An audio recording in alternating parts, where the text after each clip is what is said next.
যাদের ওজন বেশি তাদের নরমাল মানুষের থেকে ২ থেকে ৩ গুণ বেশি সম্ভাবনা থাকে বা আশঙ্কা থাকে মানসিক রোগ হওয়ার। ওজন বাড়ার কারণে তার ওয়ার্কিং অ্যাবিলিটি অনেক সময় কমে যেতে পারে। মানসিক রোগের চিকিৎসাও কিন্তু অনেক সময় ওজনের সাথে সম্পর্কযুক্ত। আমি অধ্যাপক ডাক্তার সালাউদ্দিন কাউসার বিপ্লব।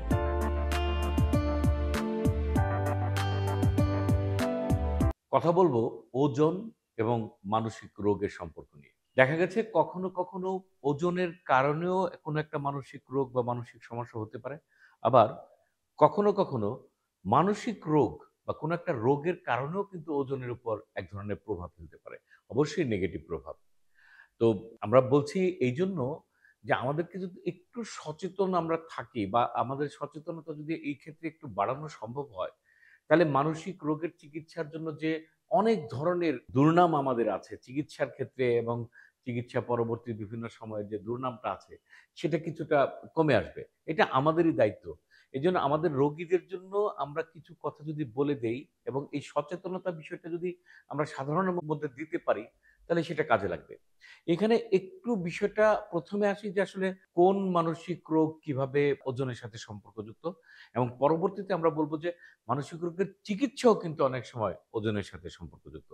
এবং ইন্টারেস্টিং বিষয় হলো যেটা ছোট কাল থেকে শুরু করে মানে একেবারে বয়োবৃদ্ধ বা যেকোনো সময় কিন্তু এটা ঘটতে পারে। আমরা ১ম এ বলতে চাই যে ওজন বাড়া বা ওবেসিটি বা এই যে ওজন বাড়ার সাথে, সাথে মানসিক রোগ সেটা কিন্তু সরাসরিও ঘটতে পারে। যেমন কেউ বলছেন যে ওজন বাড়াটার কারণে অনেক সময় বুলিং এর শিকার হয়। বিশেষ করে ছোটকালে স্কুল কলেজের সময়টায়।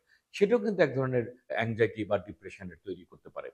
এবং মাঝামাঝি বয়সে ওজন বাড়ার কারণে তার ওয়ার্কিং অ্যাবিলিটি অনেক সময় কমে যেতে পারে। মানে কার্যক্ষমতা কমে যেতে দৈনন্দিন যে কাজ আছে সেখানে কিন্তু স্লো হয়ে যাওয়ার সম্ভাবনা থাকে। সেটাও কিন্তু কোনো না কোনো ক্ষেত্রে তার মনের মধ্যে ইমপ্যাক্ট ফেলতে পারে। কখনো, কখনো সেটা হয়। এবং সেটা বয়সকালে মানে পরবর্তী বয়সের সময়ও কিন্তু সেটা ঘটতে পারে। আবার উল্টোটা যেই রোগটা, যেই মানসিক রোগটা এই ওজনের সাথে সবচাইতে বেশি সম্পর্কিত সেটা হলো ডিপ্রেশন বা বিষণ্ণতা। এর পাশাপাশি মুড ডিসঅর্ডার এর অন্যান্য বিষয়গুলো সেখানে আসতে পারে। কিন্তু ডিপ্রেশন বা বিষণ্ণতা কি হয়? বিষণ্ণতা আমরা জানি যে বিষণ্ণতা একটা মোটামুটি কমন ধরনের মানসিক রোগ। এখানে একজন মানুষের মন খারাপ থাকে, কিছুই ভালো লাগে না এবং কোনো কিছুতে ইন্টারেস্ট পান না। যার জন্য এক ধরনের টায়ার্ডনেস, উইকনেস, কাজ না করার, কাজে মনোযোগ দিতে না পারা, কাজে আগ্রহী না হয়ে যাওয়া, এই বিষয়গুলো কাজ করে। ফলে কি হয়? যে একজন মানুষ যখন কাজে মনোযোগ দিতে পারছেন না, ঠিকমতো কাজ করতে পারছেন না, তার মানে তার মুভমেন্ট কমে যাচ্ছে। তো মুভমেন্ট কমে যাওয়ার জন্য কিন্তু এক ধরনের ওজন বাড়ার একটা আশঙ্কা থাকে। মুভমেন্ট কমে যায়, যে কাজটা যেভাবে করার দরকার সেটা ঠিকমতো করতে পারে না এবং এটার কারণে আবার মন খারাপ। সেই মন খারাপটা সাইক্লিক অর্ডারে আবার চিকিৎসার মধ্যে আসে। সেটা আবার ওজন বাড়ানোর জন্য বিভিন্নভাবে ইনফ্লুয়েন্স করে। এই মুভমেন্ট কমে যাওয়ার কারণে এটা বলে সাইকোমোটর রিটার্ডেশন। সাইকোমোটর রিটার্ডেশন এর কারণেও কিন্তু ওজনটা আবার বাড়তে পারে। তার মানে এক হলো মন খারাপের জন্য ভাল লাগে না, কাজ করতে ইচ্ছা হয় না। আবার এই যে কাজ করতে না যাওয়ার জন্য আবার এনার্জি কনজাম্পশন কম হয়, সেটাও কিন্তু আবার মন খারাপের কারণ হতে পারে। আবার দেখা যায় যে দীর্ঘমেয়াদী স্ট্রেস যদি কোনো কারণে মনের মধ্যে অনেকদিন যাবৎ চাপ থাকে, সেটাও কিন্তু এক ধরনের ওজন বাড়ানোর ক্ষেত্রে সাহায্য করে। কিভাবে? যে দীর্ঘ স্ট্রেসের সাথে ইনসুলিনের একটা সম্পর্ক আছে।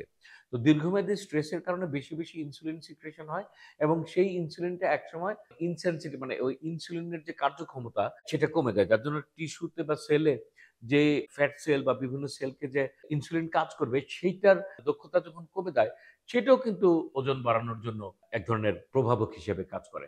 পাশাপাশি যেমন আপনার মুড ডিসঅর্ডার এর যে সমস্ত রোগ আছে, সেই রোগগুলা ডিরেক্টলি ইনডিরেক্টলি আমাদের এই সাইকোমোটর রিগ্রেশন, কাজে অনীহা, মুভমেন্ট কমে যাওয়া, এনার্জি কনজাম্পশন কমে যাওয়া যেটা ডিপ্রেশন বা বিষণ্ণতার ক্ষেত্রে ঘটে, সেটাও ঘটতে পারে। আবার সিজোফ্রেনিয়ার ক্ষেত্রেও কখনো, কখনো যদি এরকম কাজ হয় যে কিছুই করতে সিজোফ্রেনিয়ার ক্ষেত্রে উল্টাটাও হতে পারে। ওজন কমে যাওয়ার একটা আশঙ্কা থাকে। সেটাও বেশিরভাগ ক্ষেত্রে ওজন কমে যায়, বিশেষ করে লম্বা সিজোফ্রেনিয়ার ক্ষেত্রে বা লম্বা বলতে আমরা দীর্ঘমেয়াদী সিজোফ্রেনিয়ার ক্ষেত্রে। আবার কখনো, কখনো ওজন বাড়তেও পারে।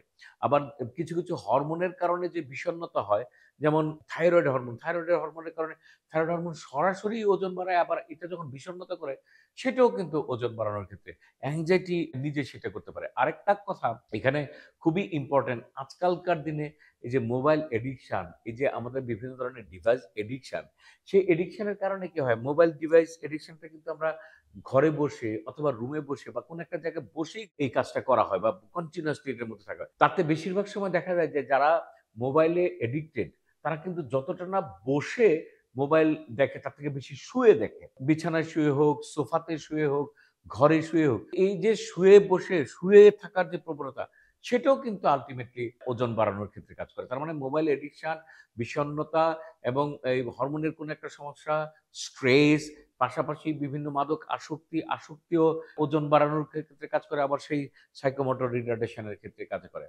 আবার কখনো দেখা যায় যে মেডিকেশন, যেটা আমরা বলছিলাম সেকেন্ড বার, ওষুধ।